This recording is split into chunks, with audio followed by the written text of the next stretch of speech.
If you want to land a technical AI role in 2026, this video breaks down exactly which roles exist, what skills do you need, and how to position yourself so you're not just another resume in the pile. Here's the thing, there is so much noise out there right now. Everyone's throwing around terms like AI engineer, prompt engineer, and LLM ops. It feels like the ground is shifting every single week. I would say take a breath, you're not behind, but you do need to have a clear map. And that's exactly what I'm here to give you today. By the end of this video, you'll know the 6 AI roles companies are actually hiring for in 2026. You'll understand the specific skills that separates people who get interviews from people who get offers. And most importantly, you'll know how to pick your lane without losing your mind trying to understand everything at once. I'm Aishwarya Srinivasan. I've spent over 10 years in machine learning and AI, and I have a master's in data science from Columbia University. I've worked at companies like Microsoft, Google, and IBM. Right now, I lead AI developer relations at Fireworks AI.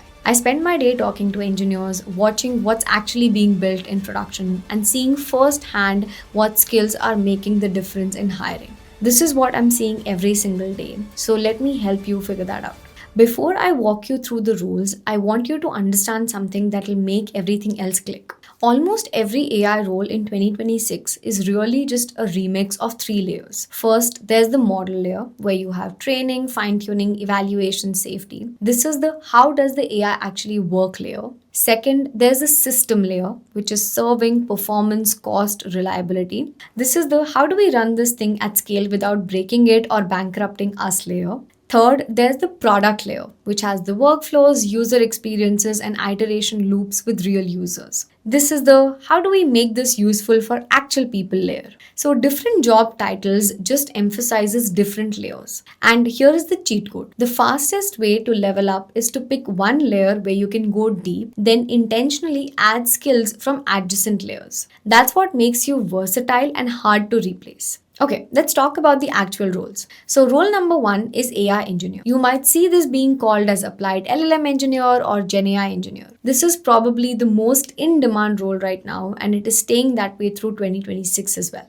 So what do you actually do as an AI engineer? You build LLM-powered features end-to-end. You're doing prompt engineering, tool use, RAG pipelines, evaluations, deployment, and monitoring. The whole thing. You own iteration speed and the production quality. The core skills that you absolutely need are Python plus at least one backend stack like Fast API or Node. You need to be comfortable with LLM APIs, function calling, structured outputs, etc. You need RAG fundamentals. You need to understand chunking, retrieval, re-ranking, etc. You need to know how to build evals, test sets, graders, and regression testing. And you need to have basic deployment skills, which is containers, CI/CD, and cloud basics. But here is what actually gets you hired over the other candidates in 2026. One is context engineering, query rewriting, multi-stage retrieval, hybrid search, document query scoring, etc. Then agent patterns, planners, tool routers, memory management, guardrails, etc.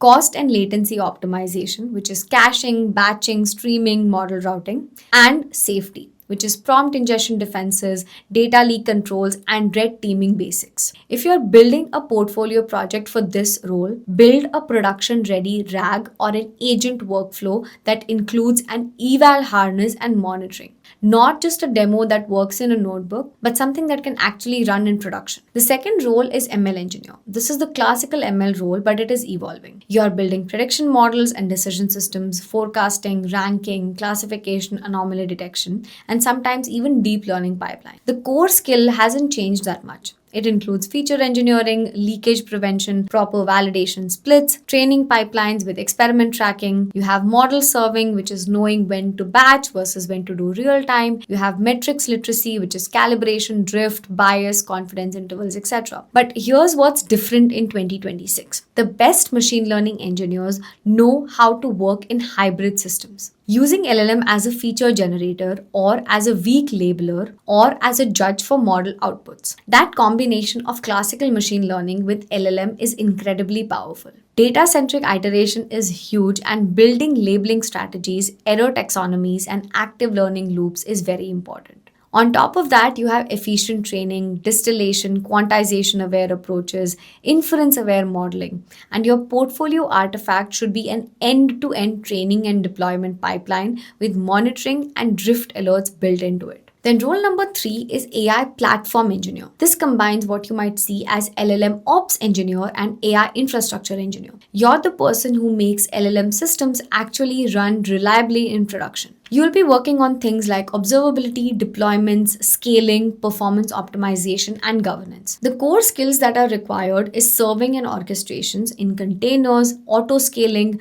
queues and retries. Then reliability patterns like SLOs, rate limiting, fallbacks, circuit breakers, etc. And then observability with tracing, metrics, log, token and cost analysis. Plus release engineering, which includes canary deployments, rollbacks and feature flags. Plus, you need to have security basics with secret management, PII handling, and access control. Now, the stuff that really sets you apart in 2026 is GPU fundamentals, which has memory, compute, batching, KV cache optimization, and inference optimization, which includes quantization, speculative decoding, caching strategies, etc. Then, having evaluations in continuous integration, which is automated regression gates for prompts, tools, and retrieval changes. Then, look into multimodal routing and policy enforcements. Then also check out end-to-end cost modeling, dollars per request and dollars per successful task, which is capacity planning. Here is what I would recommend you to build: a deployment pipeline where any LLM change ships with eval gates and monitoring dashboard. That's a gold standard. Then role number 4 is data and retrieval engineer. This is where search relevance meets the LLM era. You build the data foundation that makes AI possible and you make retrieval actually work.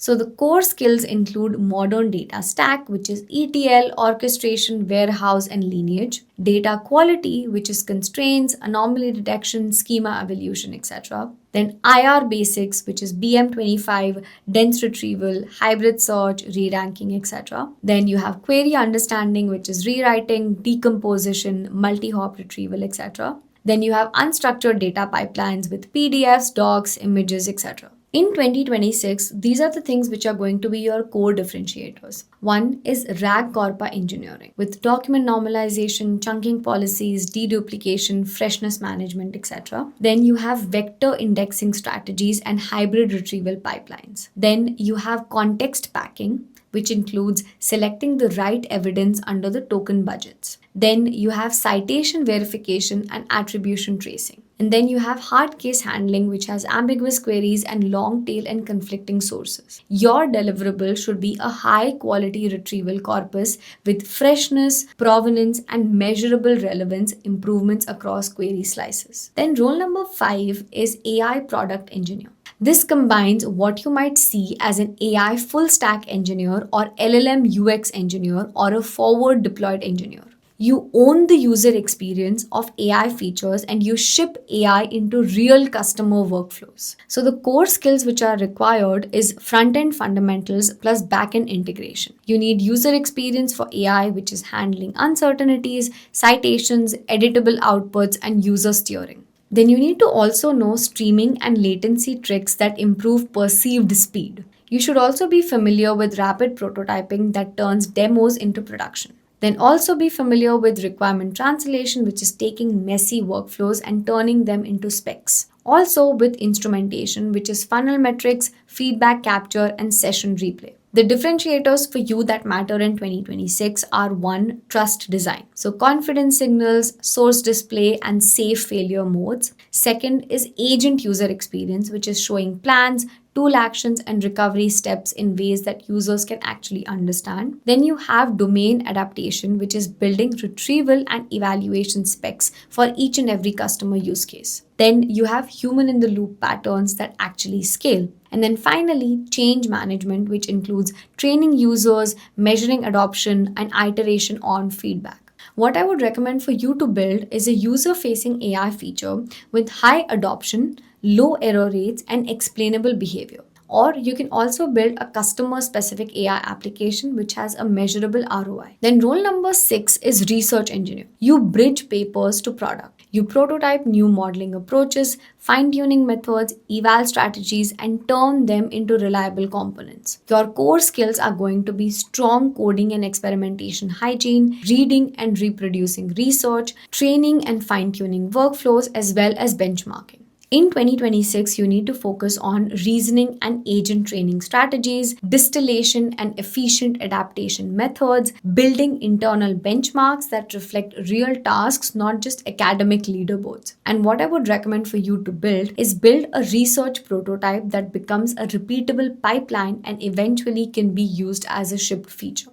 Now, here is something very important. Every technical AI role in 2026 needs a baseline set of skills, which is Python, using APIs, debugging, having data literacy, using evals and measurement discipline, being able to deploy, being able to understand security and privacy. And the big split is where you go deep. You can either go model deep, which is training, fine tuning, and eval science, or you can go system deep, which is inference, infra, reliability, and cost, or you can go product deep, which is workflows, user experience, domain outcomes, etc. So you need to pick your depth and then start adding the breadth strategically. So this is what I want you to do. This is your practical 2026 plan without melting your brain. First, pick your primary role from the 6 that we covered. Just one, don't try to be everything. Second, add one adjacent specialty. AI engineering plus retrieval, platform plus security, ML engineer plus product. These combinations make you way more valuable than just going narrow. Then third, build one portfolio artifact that proves your production thinking. That means you need to work with evals, monitoring, and failure handling. Don't just build a demo,